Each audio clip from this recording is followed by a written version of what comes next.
আজকে আমরা এসেছি পটিয়া উপজেলা শহীদ জিয়া স্মৃতি সংসদ কর্তৃক আয়োজিত ইউনিয়ন ভিত্তিক ফুটবল টুর্নামেন্টের কোয়ার্টার ফাইনালের তৃতীয় ম্যাচে। আজকের ম্যাচে লড়বেন দুই শক্তিশালী দল, পটিয়া আশিয়া ইউনিয়ন বনাম পটিয়া ভাটিকা ইউনিয়ন। তো চলুন এক নজরে পুরো খেলা।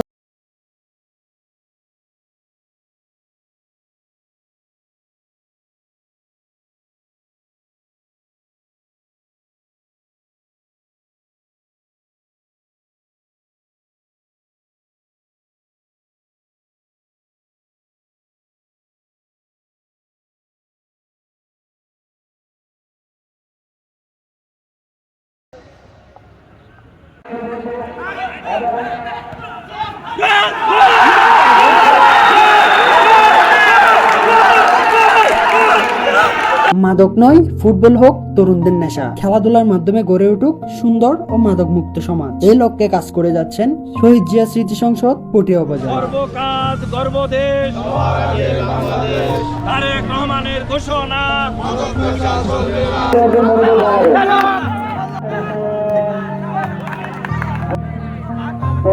আজকের এই খেলায় দুর্দান্ত পারফরমেন্স দেখিয়েছে শক্তিশালী দুই দলই, কিন্তু ট্রাইব্রেকারে এক গোলে এগিয়ে গিয়ে পটিয়া আশিয়া ইউনিয়ন ভাটিকান ইউনিয়নের কাছে পরাজয় বরণ করে। ফলে ভাটিকান ইউনিয়নের দর্শকরা উল্লাসে ফেটে পড়ে।